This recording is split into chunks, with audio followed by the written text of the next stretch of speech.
اے پیغمبر، جب تم ان مجاہدین کے لشکر میں ہو اور ان کو نماز پڑھانے لگو تو چاہیے کہ ان کی ایک جماعت تمہارے ساتھ مسلح ہو کر کھڑی رہے، جب وہ سجدہ کر چکے تو تم سے پیچھے چلے جائیں، اور دوسری جماعت جس نے نماز نہیں پڑھی ان کی جگہ آئے اور ہوشیار اور مسلح ہو کر تمہارے ساتھ نماز ادا کرے۔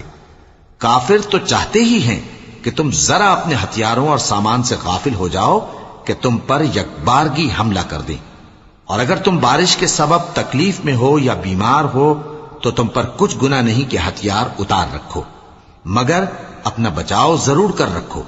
اللہ نے کافروں کے لیے ذلت کا عذاب تیار کر رکھا ہے۔ پھر جب تم یہ نماز تمام کر چکو تو کھڑے اور بیٹھے اور لیٹے ہر حالت میں اللہ کو یاد کرو۔ پھر جب تم مطمئن ہو جاؤ تو پورے آداب کے ساتھ نماز پڑھو۔ بے شک نماز کا مومنوں پر اوقات مقررہ میں ادا کرنا فرض ہے۔